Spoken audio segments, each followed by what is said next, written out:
On the way down, what we're gonna end up doing is take that top leg, we're gonna extend the hip and reach back while sitting into that bottom hip, and that top side shoulder is gonna start reaching out overhead and in front of us. So we're adding rotation. Go ahead and come back up, Jay. Awesome. Welcome to the Dr. J.J. Thomas Podcast. Hey everybody, welcome to the Dr. J.J. Thomas Podcast. We're actually going to do a clinical corner today.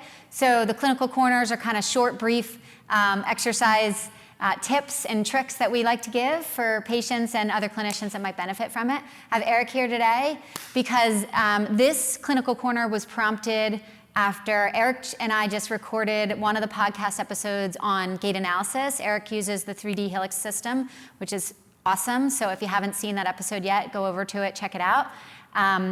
And we did that with a Bucknell athlete of ours who is a lot of fun to just watch and learn from. So check that out. But what prompted this, as I said, was Eric gave this Bucknell athlete a particular exercise, the DNS Star Plank, because it's going to help with his glute activation issues and hip issues that became evident through his gait analysis and his pre-gait work, pre-gait assessment, essentially.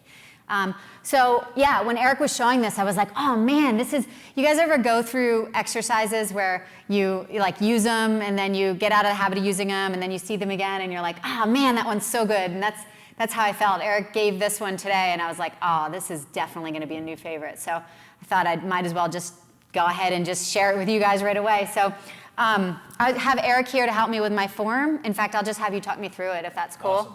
Yeah, so in this side plank, we're going to be anchoring from two main points. The first point is going to be the bottom knee, right? The foot's going to make contact with the ground, but we're really not trying to drive a ton of force through that foot quite yet. And the other anchor point is going to be the bottom forearm.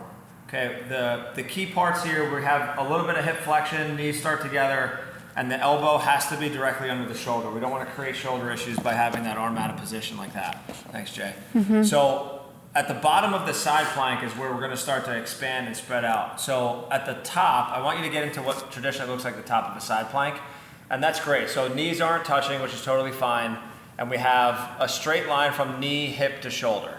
On the way down, what we're going to end up doing is take that top leg, we're going to extend the hip and reach back while sitting into that bottom hip, and that top side shoulder is going to start reaching out overhead and in front of us. So we're adding rotation. Go ahead and come back up, Jay.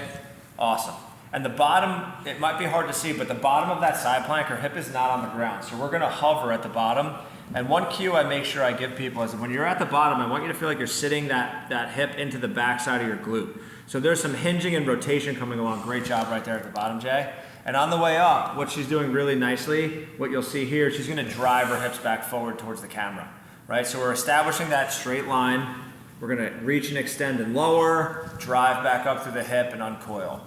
Coil, drive up through that hip, come back. I'm going to give a side view, or a back view. Is this cool? Yeah. Awesome. So here we're going to be able to see that hip it's going to float. Good. She's going to extend, come back up, hip extend. Perfect.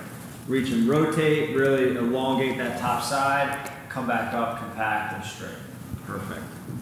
Reach and extend, float that hip, drive up. Excellent. Thank you.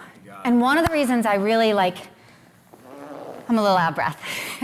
One of the reasons I got so excited to share this with you guys is because I'm always looking for exercises to tap into that hip hinging pattern. And not only the hip hinging pattern, but the hip hinging pattern combined with a rotational control is what I want to say. Because we've seen through a lot of both research and clinical work that a lot of limitations in jumping and running inefficiencies that manifest into problems musculoskeletally in the musculoskeletal system come from poor hip hinging patterns. So the inability to get, like the knee over toes guy, credit to you, man, you got the world so aware of the need to get that knee over the toe. And a component of that, when we get the knee over the toe, is also getting the hip hinge, right? And that's what allows people to get the femoral angle, the femoral control they need in single leg stance to run or to get power through a jump, right? All of those things have to come from that hip hinge. And this exercise, this DNS Star Plank, it really does such a beautiful job when done correctly. It's hard to cue, right? It is. Especially for an athlete that's limited in it. if you guys watch the episode with Chris, who's an amazing athlete, you'll see he had a hard time getting into that hip hinge on the exercise when Eric was showing him. And Eric, gracefully recognized that there's a learning curve there, and he's going to get, all we're looking for is like to move the needle a little bit with these athletes at first, and then eventually as he gets better with it, as he gets his own input and feedback from it, he'll grow that success with it. So, but I think if you watch that episode, you'll see he struggled with it, and here he is. He's this phenomenal athlete, and so by improving his ability to access that hip joint functionally, he's going to both limit injury, potential for injury, and improve his performance overall in general. So yeah, thanks, Eric. This is awesome. Yeah, absolutely. If you guys have any questions on the exercise itself or on any other topics, please drop a comment in the notes below and reach out, DM us anytime. Hope this helps.